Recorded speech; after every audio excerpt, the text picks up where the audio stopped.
Hey, it's Shay Keister, and I'm your host for the Casual Cattle Conversations podcast, where we connect you to ranchers and beef industry enthusiasts who can help you build a more profitable operation and improve your lifestyle. Are you looking for a community of ranchers who support and challenge you to be more profitable and proactive? Then sign up for our monthly Rancher Mind events. Rancher Minds are mastermind events for ranchers to come together once a month and find solutions for their own and the industry's challenges. Stay connected by following Cattle Convos on Instagram, Facebook, and Twitter, and never miss an episode or event update by signing up for our newsletter on casualcattleconversations.com/newsletter. If you get value out of this episode or any episode, drop a comment or tip me by using the link in the show notes. With that, let's see who our guest is today and connect you to a new resource to improve your own operation and lifestyle. All right, well, thank you everyone for hopping on the show today. For those of you who are watching the video, you can see we have 3 guests on the show. That's the most guests I've ever had, and I'm excited for the conversation. But we are really going to talk about how ranchers can add more value to their operations through diversification. And we will talk more about that as my guests introduce themselves. But I do just want to say right off the bat that if you like this episode, please keep in mind that you will have the opportunity to join a conversation on it with these individuals and other individuals on March 21st at 7 o'clock Mountain Time, and that will be a webinar style. So stay tuned for more information on that. But that's enough of, me talking. And how about we get on to having our guests introduce ourselves. So Nick, how about you start off? Sure. I appreciate you, Shay, having me on the podcast. I just realized that webinar is on my daughter and my mom's birthday, so that might be a tough one for me to get. They share the same birthday. But yes, so my name is Nick DeCastro. I'm the founder and CEO of LandTrust.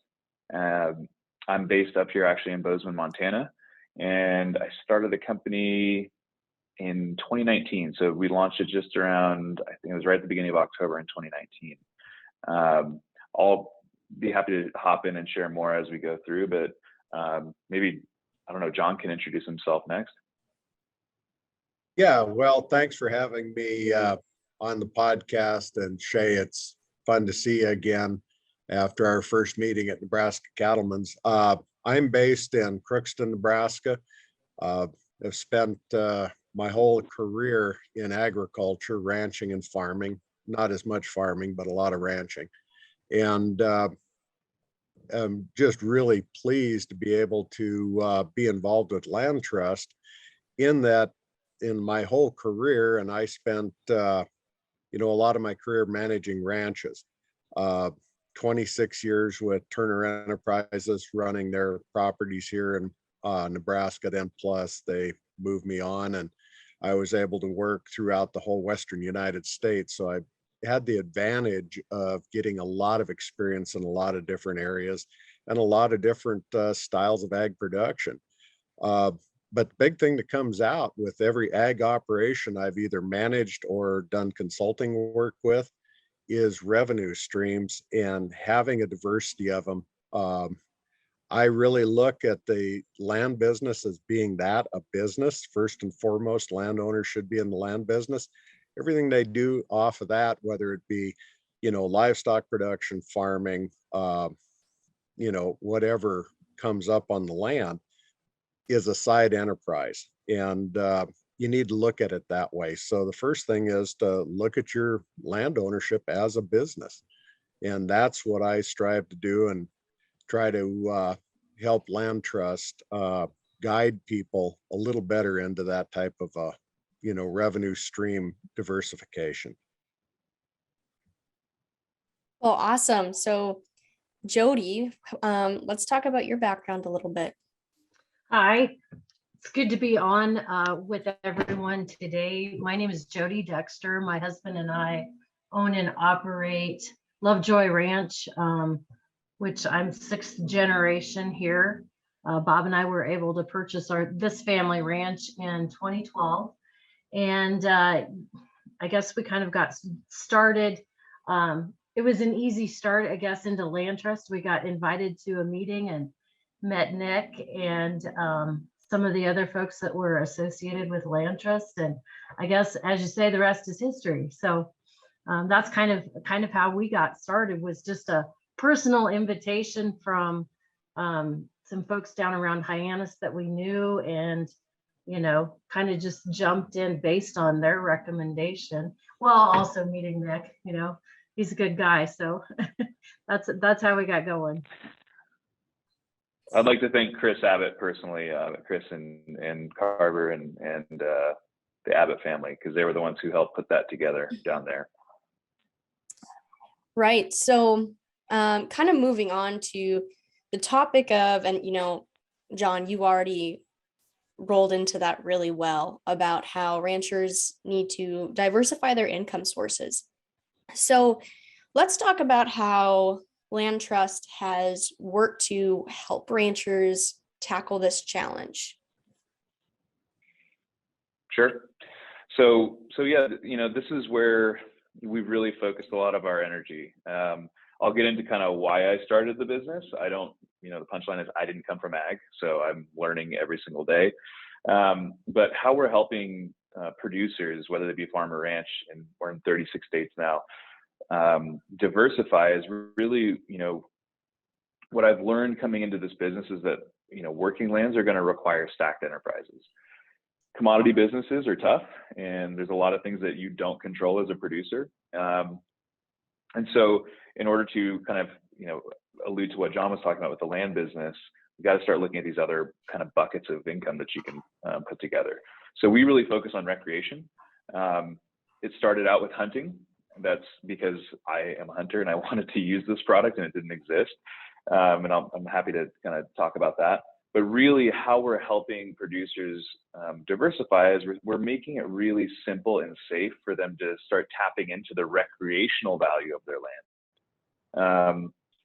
This isn't a new concept. Hosting hunters or fishermen, or, people want to go out on horseback rides. All this stuff has been around forever. But traditionally, from what I've observed coming into this world, is that real production agriculture most of the time didn't participate in the market. It was something for like dude ranches or, hobby farms, whatever. People with staff, and it was much more of a tourist operation than it was a production, ranch or farm. And so we wanted to lower those barriers to entry through making a really, easy to use website. We have a team that helps with everything. I'm sure Jody can talk about her experience with that, but let's make it so that everyday producers who have this incredibly valuable asset that sits underneath their feet every day called their land can start to tap into that. And, their land is their most valuable asset almost 100% of the time. And it's unfortunate that, generally speaking, they can't really tap into the revenue that it could produce unless they sell it, or obviously they're growing things out of it, whether growing or grazing things on top of it. So recreation is something that you can do that's non-consumptive, that doesn't require you to sell it to tap into the value of your land. And it's like, hey, this is just another crop, so to speak, that we have that doesn't require, capital expenditure up front to get going with something. So all these farmers and ranchers have land that has recreational value, and we want to make it really, really simple for them to just start generating some income from it. So that's how we do it. We do it through a website. You can think about it like Airbnb, but for outdoor recreation on farms and ranches. So it's a two-sided marketplace. That's technically how it all gets done. We're business partners with our landowners, so you're not our user, you're a business partner. You own the asset, we build the technology and do the marketing, and that's how the business works.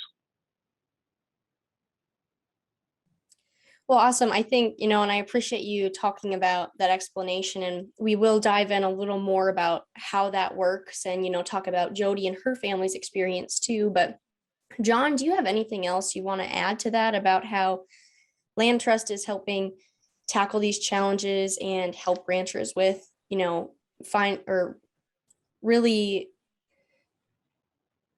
retrieving value off, the value of their land, getting the most for what they have? Yes, the thing I think that the land trust adds to this equation so well is, and Nick started to talk about a little bit, is the marketing side. Let's face it, if you want to try and market something, it can be a big challenge. Uh, if you are going to say do some type of a agritourism outdoor recreation thing, how do you go about setting up a website? How do you go about maintaining it? I've been talking to a lady here in southern Cherry County that is starting some of that kind of stuff, and she said, wow, it is just a killer for time. Land Trust takes care of a lot of that marketing for you. They set it up very well. It's a real nice, no contract kind of way of going about getting your place represented. And I'm sure Jody can speak very well to this, that it was the best way you could with the least amount of time and financial resources to jump into doing something a little bit different. And I like, Land Trust interested me because it kind of pushed on some stuff that I'd started to see in my previous career, where this is a real deal, this outdoor recreation. And Mr. Turner, when I worked for him, he had properties that he would allow people to come into, and I know the marketing that they had to do with that. Well, not everyone has that kind of resources to sit and, work on that type of promotional campaign. Land Trust takes care of a lot of that. And that's one of the things that really intrigued me about them. And I think Jody would probably be the best one right now to speak about what her experience has been with it. Absolutely. I mean, just hearing you talk, and since we scheduled this call, I'm super curious to hear Jody's experience. So, I mean, Jody, you talked about how you got pulled into like a meeting. I'm assuming that was an informational meeting, but how about you talk about how, you found out about Land Trust, but what did your experience in that process look like for you to start implementing that and using this resource? You know, looking back on it, it was so easy. I mean, there's really not much else to say. Mike, we worked with Mike to start out with, which Nick, he's unfortunately no longer with you. We miss Mike. I bet you do. I bet you do. And but I guess Mike or no, it's just good to know the type of people that you have working with you in Land Trust. And I mean, it's the honesty and integrity that you guys have built into your company. I just have to compliment you on that a little bit, Nick, because that's not always the case. It's not always how, I mean, we all know that, how the world works. But, it was such a simple process. We worked with Mike initially, and, as far as the website setup and all of that, I mean, the marketing, I don't have a marketing degree, don't want to. And, going back to what John says, that, very time consuming. And basically, all we had to do is come up with a description, kind of match our resources with, what sportsmen would like to, potentially come in and hunt and what they would like to see and do. And it was a very painless process. All told, I don't even know that we spent 4 hours total getting things up and running and set up. So, I had to appreciate that. And, I'm not techie at all. I can get on a Zoom meeting because it gives me the link to push to and go to. And, that's the easy part, I guess. It's a generational thing. I don't know, Shay, if you even understand that. But, it was just a very good process. And when we first started, we didn't really have a clue as to what the price point would be. But we visited with Colton with Land Trust, and, he kind of gave us just a really good base to get started. And, we started last March is when we began. And, so since we've been through, turkey season, deer season, a few people here, we were able to go in and change a little bit of the things that we thought we should do differently. changed our price point a little bit, not much. And, but you can tweak things like that. And I don't know, it's just been an amazingly easy process. Well, thank you for sharing that. And now, Jody, I have some other kind of questions for you. So, I mean, you are the producer, you are the rancher, you are, one of the people this product was really designed for.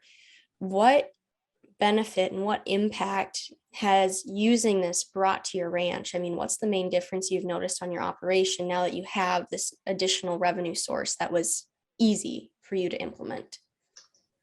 I don't know, Bob. I mean, I really didn't know what to expect going into it, but I told Bob, he and I kind of talked about it, and I said, boy, wouldn't it be nice if we could pay the land taxes this year? Wouldn't that be just an awesome thing? And guess what? We're just shy of that, and that's yay. Exactly, Nick. And that's not even running for a full year. I guess almost year and a month. I guess it'll be a full year, but I don't know. It just, and we've met some great people. That's another thing. And you don't always think about ranchers and producers being people persons, I guess, but you just meet a lot of great like-minded people from different parts of the United States. And that's been a real bonus for us.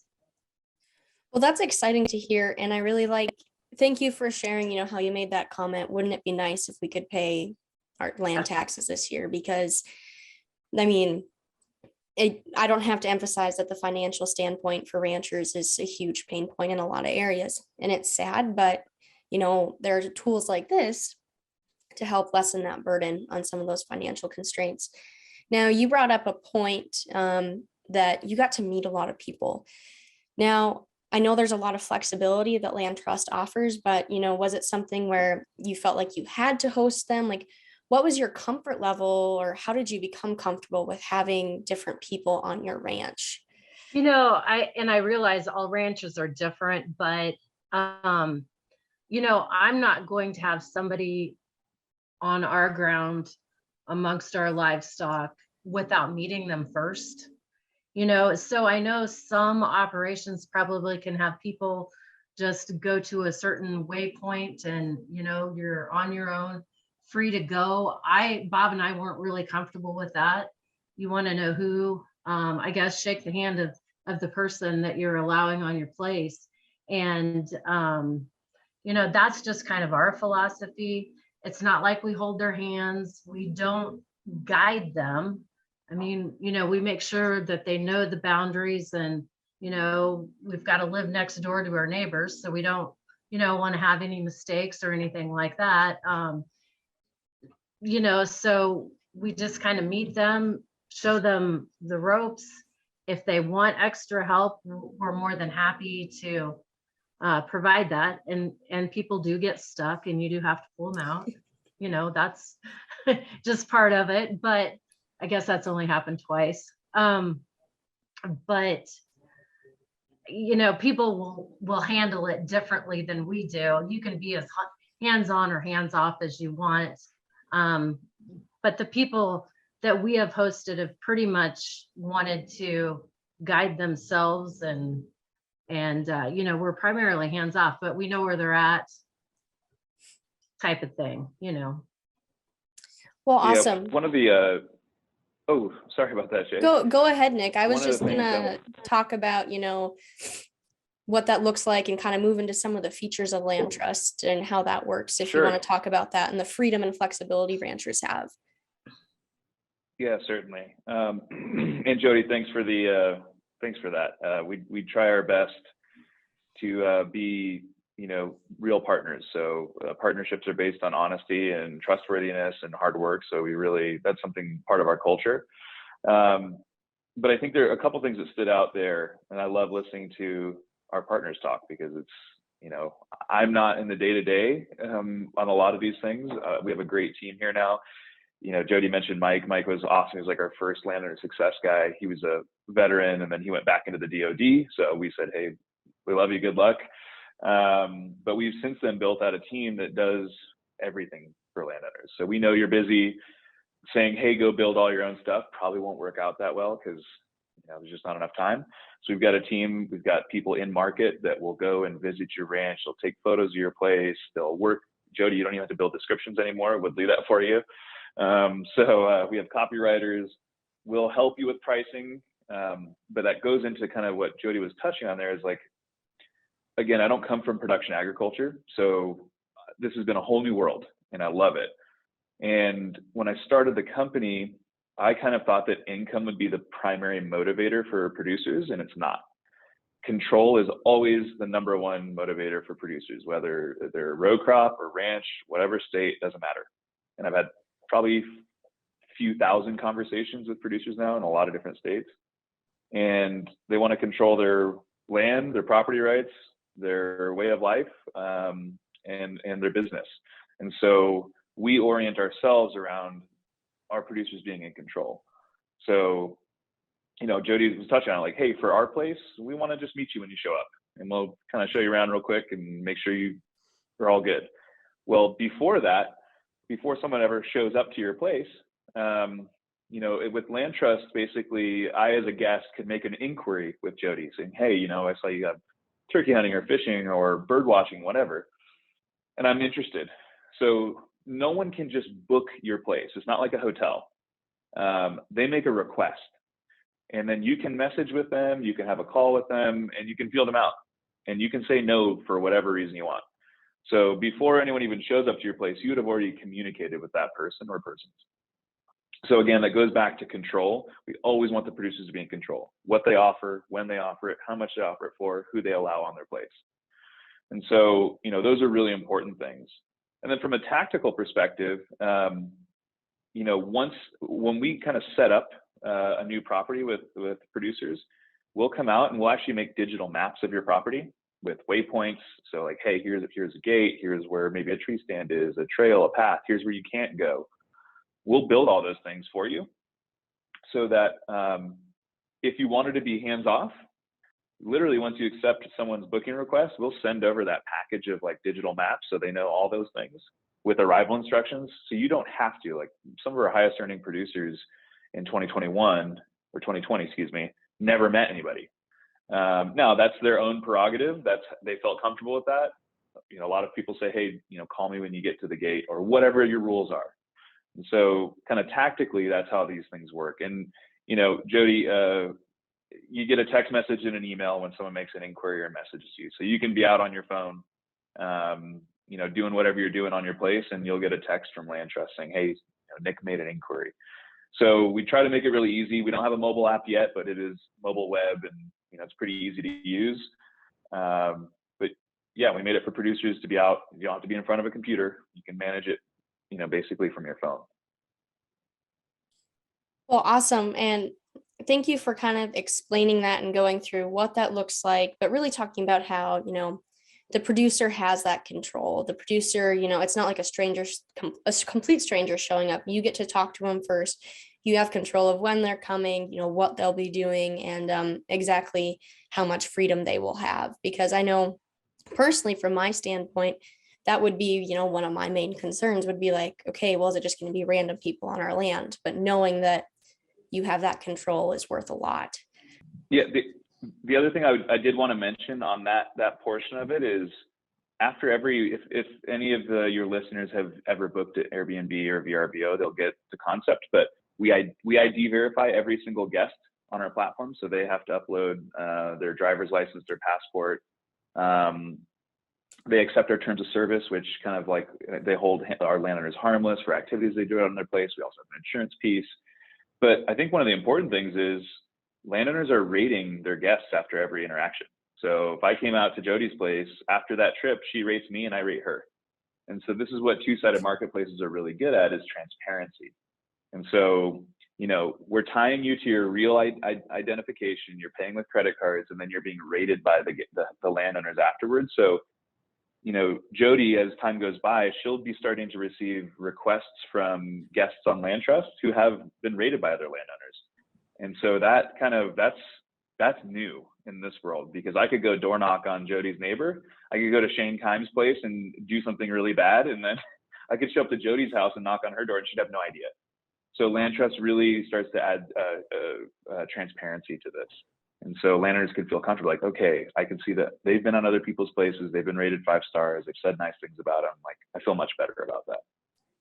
I think that is super valuable. Now, do you want to talk about, so there's this payment that goes through.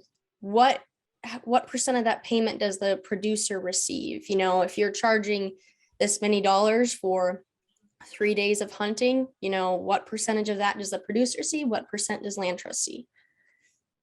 Sure. So our kind of published rate is 85-15. Now Jody is part of she was early in, so she's it's a 90-10. So her and Bob keep 90% of whatever they charge, and we keep 10% as a commission. Our published rates moving forward are 85-15. Now we also, we've done, we're a member benefit for Farm Bureau in Nebraska, Kansas, and Montana currently, and we'll keep doing those in more states. So that member benefit would be a 90-10 split. Awesome. So with that, do you want to kind of talk about, just from other notes we've shared and past conversations, LandTrust has added a lot of value to ranchers. Do you kind of want to share some, how much value to ranchers it has? Sure. Kind of a dollar figure or acres figure, share some of those milestones and the impact you're making? Yeah, absolutely. So we're almost at 1 million acres on the platform. We're just shy. We should be in February, definitely. But I think the Sandhills, where actually Jody is located, is an interesting case study to kind of talk about it, because we started with zero. I drove down from Bozeman to the Sandhills last January 20th. It was the first time I went down. I met Chris and the Abbott family and the Gray family down there. And then, we met with the Farm Bureau folks, but we started with zero. And then from those first meetings, the Abbotts were gracious enough to call a couple of their friends who they thought would be interested and have the mindset for it. And that was the first dinner I ever did down there. It was with Jody and a couple other folks. And since then, we put 250,000 acres on the platform down there, just shy of 250,000 acres. And in 2021, starting from zero, landowners made about $50,000 of income just in this last season. And that's we're just getting started there.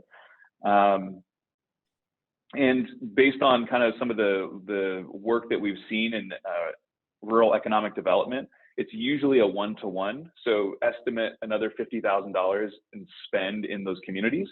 So in towns like Valentine or wherever else they might. So when you bring in guests and tourists into places, they're going to spend money, in town, whether it's for breakfast or sporting goods or gas or the bar or whatever else. So that's one of those things too that we really, really want to focus on, is when communities come on, and Sandhills, the Sandhills can be super rural. It's one of the most rural places I've been to. When you bring in guests, you're not only kind of generating income for the landowners themselves, which is awesome, but also those people are going to come in and they're going to stay in town. I think most of Jody's guests, I don't think Jody offers lodging, so they're staying in Valentine. They're staying at one of the motels in town. They're going to eat in town. So, there is that community aspect too of let's bring more economic development into these rural areas and have that appreciation. I think,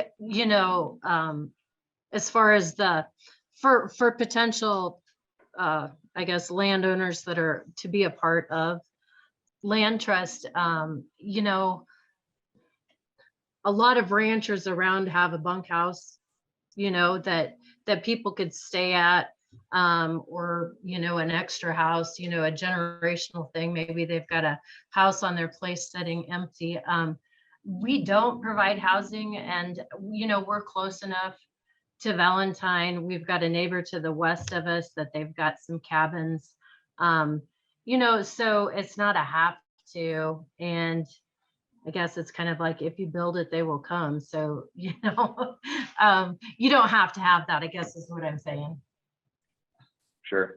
Jody, after this year, maybe we can, maybe you'll, with the earnings, maybe there's an opportunity to build a house. And we've already had landowners talking to us about, like, maybe we do put a little cabin in, because Yeah. you can earn more income if you have, you know, we're what we call ourselves a recreation access network. So people come to LandTrust on the demand side, on the guest side, to, you know, find places to go and recreate, you know, get outside. So land and the access to the land is what we're built on. However, if you do have lodging and you offer other types of services, obviously you can earn more income, but it's not required in any way, shape, or form. Well, I think, you know, personally, from my standpoint, I really like the fact that it adds back to the community too, because rural communities need that as well and need outsiders coming in. So, you know, really, the three of you have done an outstanding job talking about, you know, this problem, potential solutions, providing a solution, and the experience of LandTrust. Is there anything else you really want to talk about today? You know, I think one piece here is that, you know, we started with hunting, and that's one activity, but we're adding, you know, we're going to be quickly adding other activities. Jody was actually one of the first landowners on the whole platform to host birders. So people coming out to look at birds, bird watching for the layman. I didn't know anything about bird watching beforehand, and now we know more. So the thing I want to leave people with is there are a lot of different types of user groups out there who place a ton of value on being able to have access to the land that you own, to get outside. So hunting, fishing, hiking, biking, camping, whatever. There's a lot of different folks out there. So we're going to do our best as a partner to access those markets for you to capitalize on. Well, awesome. Thank you very much. Anyone else have anything they'd like to add? Well, I might just jump in real quick. Nick did a great job of laying a few things out, and there's some things that I think landowners need to realize about this form of a revenue stream. It's non-consumptive. Let's face it, if you're farming, ranching, you know, whatever, you're taking things off of your land. Every time you ship a steer to market, there's nutrients, there's, you know, all kinds of things that you've put into this animal that leave. With this type of a deal, nothing leaves. I mean, it's a, you know, at best or I shouldn't say at best, it is a neutral consumptive deal, pure and simple. So you're just taking advantage of something that's there that you haven't monetized before. And Jody, you know, made a very good point in case, just land taxes, you know, trying to pay some of your overheads, you know, and it comes down to gross margin analysis, and I could probably launch on all kinds of business terms that aren't necessary. But if you do a gross margin analysis, these things typically work out very well, and they help really contribute to covering your overhead costs. And of course, in Nebraska, land taxes are a big deal. Very expensive compared to all the other states I've operated in. You know, it's just a simple matter of, do you want to take a little bit of time? And I always tell people when they ask about, you know, what can they do? What do they want to do? What's possible in our place? I said, your imagination is the only limiting factor in this. What you can imagine, I think LandTrust can help market and put into play, pure and simple. And they're great guys to work with too. I've gotten really techie over the last few months being with them. So, You know, I think that's a good point to say that your imagination is the only limit, because, you know, from someone who's grown up on a ranch, that's my favorite place to be, because there is so much I can do, whether it is hunting, fishing. You know, I don't know if you've ever had anyone book out stargazing or anything like Yes, we that. have. Yeah, Yeah. bird watching, you know, horseback riding. I mean, you know, maybe some places would be even set up for ATV trails, etc. So I think there's hiking. Yeah. I think it's really just something we need to open our minds to and get out of the box a little more as producers. Totally. So with that, any other questions? Jody, do you have anything else you would like to add, or any other information to share with the audience today? I guess I would say, you know, truly I heard somebody say something about a non-contract. There is no contract that we have with LandTrust. I think everything's pretty much based on mutual respect. And, if you would start this and it didn't work out, pretty simple just to say, no, thanks. But really, there's not really a pitfall that I see, and we've been in it almost a year and our experience has been really good. So I just encourage everybody to do their research and give LandTrust a try, because it's been good for us. Yeah, awesome. And I guess, something we didn't bring up, we talked a lot about Nebraska, but this is not just an app for Nebraska. This is for multiple states, correct, Nick? Awesome. Yep, we're currently in 36 states. We'll be, sorry, my computer's lagging a little bit, so sorry if my audio is a little off. We're in 36 states and growing. So yes, we'll be all over the country. Alrighty, folks. Well, be sure to come join us on March 21st for that meeting, and you can find a link for that in my show notes and social media, website, newsletters. We will get that pushed out, but I know I'm looking forward to another conversation about adding value to ranches and helping them cover some of those overhead costs or whatever it may be. But thank you, all three of you, for hopping on the show today. It was great to get to know you and visit with you.